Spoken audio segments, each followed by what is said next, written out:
Halo, saya Gali Junior. Di video kali ini, saya ingin mempresentasikan penerapan data mining di bidang kesehatan menggunakan metode CRISP DM dengan konsep klasifikasi pada tugas data mining. Oke, langsung saja. Pendahuluan, latar belakang dan urgensi. Pengelolaan data rekam medis yang efisien dan berkualitas merupakan tantangan krusial dalam pelayanan kesehatan modern. Lalu kedua, ada tantangan data pasien. Penyakit tidak menular seperti hipertensi menjadi tantangan besar, memerlukan deteksi dini dan yang akurat. Di sini ada volume data pasien yang besar membutuhkan metode analis canggih untuk identifikasi risiko. Lalu selanjutnya ada peran data mining. Data mining adalah solusi strategis untuk deteksi dini penyakit dan pengambilan keputusan klinis yang lebih presisi. Memungkinkan identifikasi faktor risiko dan rekomendasi personal untuk program rencana yang optimal. Selanjutnya, pengertian data mining. Definisi dari data mining merupakan proses pengalian, pengumpulan, dan pengolahan data untuk mengidentifikasi pola, tren, serta informasi yang penting yang tersembunyi dalam dataset besar. Disiplin ilmu ini bertujuan untuk mengekstrak pengetahuan berharga yang tidak diketahui secara manual, sering disebut dengan knowledge discovery in database. Lalu selanjutnya aplikasi dalam kesehatan, pemantauan kesehatan masyarakat, peningkatan pelayanan pasien, termasuk rawat jalan dan rawat inap. Selanjutnya ada analis data untuk diagnosis dan perawatan. Selanjutnya ada manfaat utama. Yang pertama, mengidentifikasi pola dan tren tersembunyi. Kedua, mendapatkan wawasan mendalam dari data. Ketiga, mendukung pengambilan keputusan strategis. Lalu yang terakhir, meningkatkan pemahaman analisis.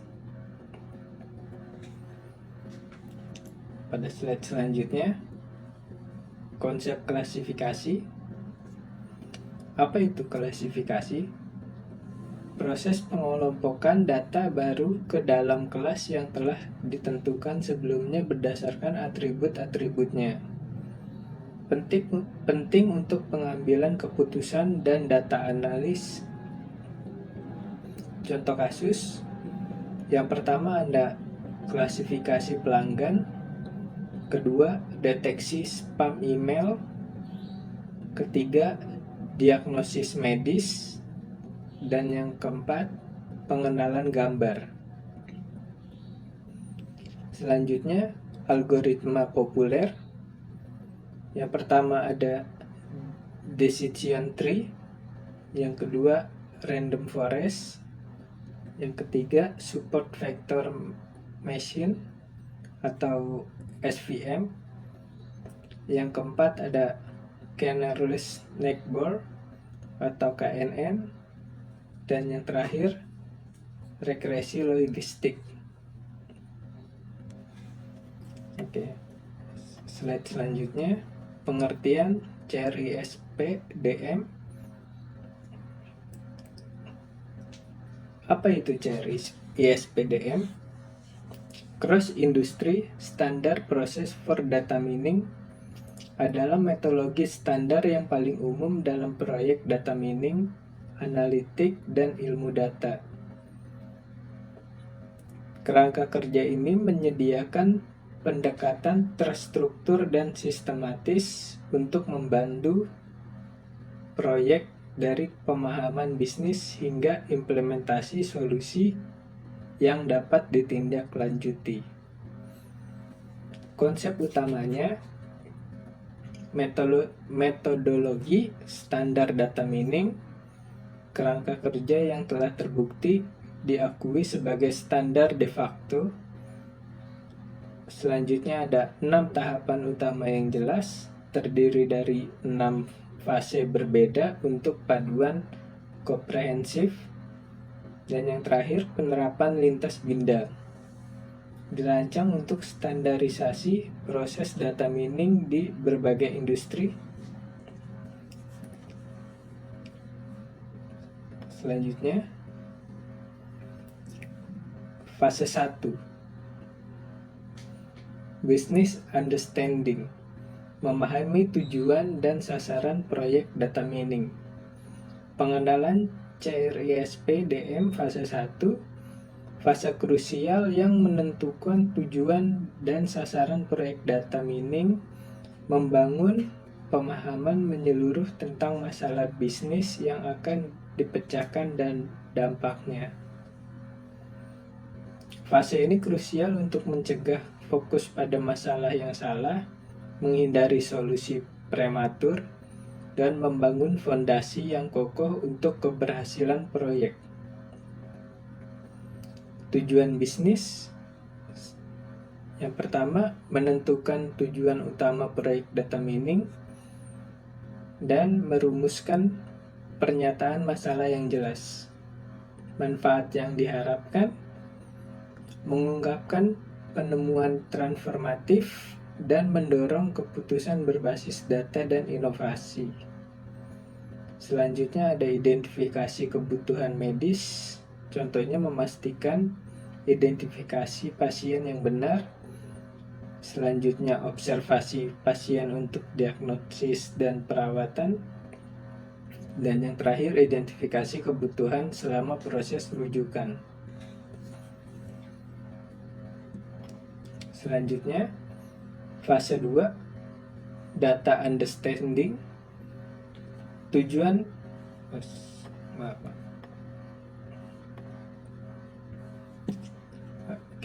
Fase 2, data understanding, tujuan dan aktivitas CRISP DM, mengumpulkan, mengeksplorasi, dan memahami data yang tersedia untuk mengidentifikasi masalah dan peluang bisnis. Yang pertama, eksplorasi awal data atau memahami struktur dan konten. Lalu yang kedua, verifikasi format, tipe, integritas, dan konsistensi data. Lalu yang ketiga, ada analis deskriptif atau distribusi, korelasi, outliner. Lalu yang keempat, identifikasi kualitas data dan isu-isu yang mungkin timbul. Selanjutnya pemahaman data pasien. Data krusial untuk diagnosis, riwayat kesehatan, dan penentuan perawatan yang tepat bagi pasien. Yang pertama ada jenis atribut data, meliputi riwayat penyakit, alergi, pengobatan, lalu diagnosis, serta kondisi medis. Selanjutnya, data pribadi lainnya.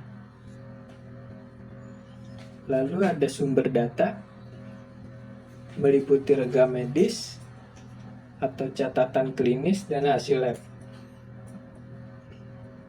Lalu ada database pasien, aplikasi kesehatan atau sistem rumah sakit. Oke, selanjutnya pada fase 3, data preparation. Langkah-langkahnya, yang pertama ada seleksi data, kedua pembersihan data, yang ketiga konstruksi data, yang keempat transformasi data, yang kelima integrasi data, dan yang keenam format data. Selanjutnya ada teknik pembersihan. identifikasi, perbaikan, atau penghapusan data yang rusak, tidak akurat, atau tidak relevan. Salah satunya removal, koreksi langsung, penskalaan, imputasi, dan menandai. Dampak kualitas model, data kotor, kesalahan analis dan modeling. Selanjutnya mengurangi akurasi hasil.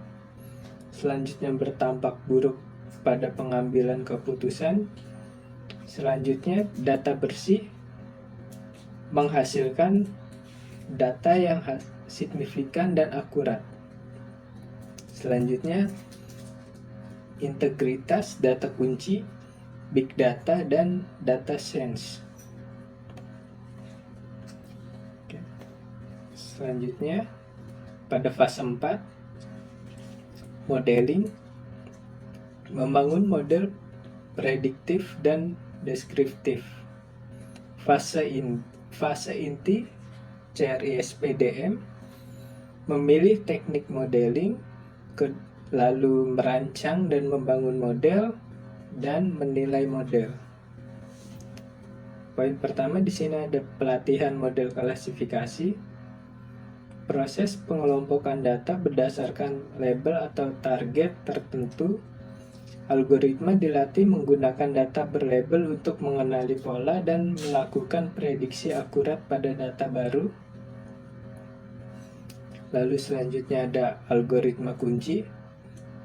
Yang pertama ada support vector machine atau SVM. Yang kedua ada regresi linear atau contoh. Yang ketiga time series. Lalu yang keempat model klasifikasi lainnya. Selanjutnya ada hasil prediksi model, meliputi pertama identifikasi pola tersembunyi, lalu kedua prediksi akurat pada data baru,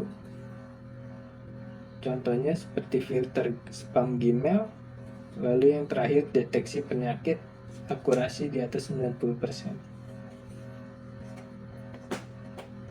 Oke, selanjutnya fase 5, evaluation, verifikasi dan penyesuaian model data mining. Bertujuan utama memverifikasi apakah model yang dikembangkan secara efektif menyelesaikan masalah bisnis, menafsirkan hasil model secara detail, pembandingan dengan kriteria keberhasilan yang telah diterapkan, memvalidasi dengan pemangku kepentingan, dan membuat penyesuaian yang diperlukan. Selanjutnya metrik kunci evaluasi model. Yang pertama ada akurasi, kedua precision, ketiga recall, yang keempat F1 score, lalu yang kelima ROC/AUC. Penting memilih metrik yang tepat karena hanya mengandalkan akurasi dapat menyesatkan dan tidak secara akurat mencerminkan performa model. Selanjutnya ada kriteria model yang baik dan optimasi. Poin pertama memenuhi tujuan bisnis. Poin kedua akurat dan generable. Lalu yang poin ketiga praktis dan aplikatif. Pada slide selanjutnya fase 6 deployment, implementasi model, integrasi sistem, dan penggunaan oleh tenaga medis. Tujuan dan deliverable, implementasi solusi praktis untuk menggunakan pengguna penggunaan nyata dan berkelanjutan. Poin kedua, sistem analitis atau proses dalam produksi.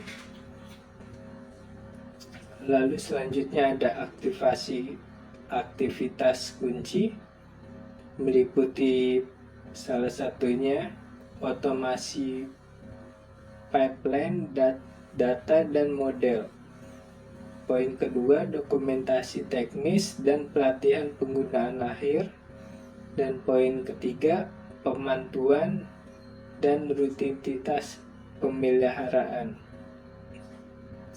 Selanjutnya ada implementasi model, menerapkan solusi dari pemodelan dan tindakan nyata dalam lingkungan produksi. Selanjutnya ada integrasi sistem, menggabungkan model ke sistem yang ada, otomasi alur kerja, dan interoperabilitas. Selanjutnya ada penggunaan oleh tenaga medis, melatih pengguna akhir untuk memanfaatkan sistem dalam pengambilan keputusan. Oke, selanjutnya studi kasus penerapan data mining, dampak nyata dan manfaat utama. Yang pertama, mengungkapkan pola tren dan informasi penting dari data besar. Selanjutnya yang kedua, fondasi utama transformasi digital di berbagai sektor. Lalu yang ketiga, memprediksi tren, menganalisis masalah, dan mengurangi risiko bisnis.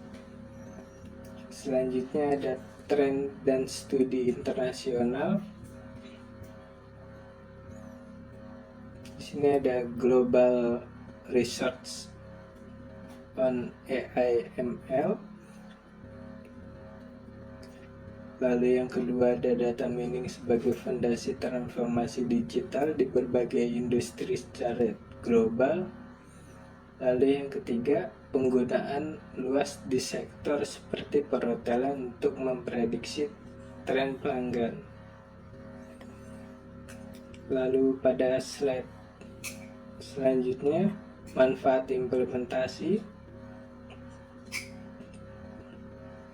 Salah satunya, poin pertama, percepatan diagnosis, analisis data medis mendalam, mengidentifikasi risiko penyakit dan mendeteksi dini kondisi, mempercepat diagnosis yang akurat.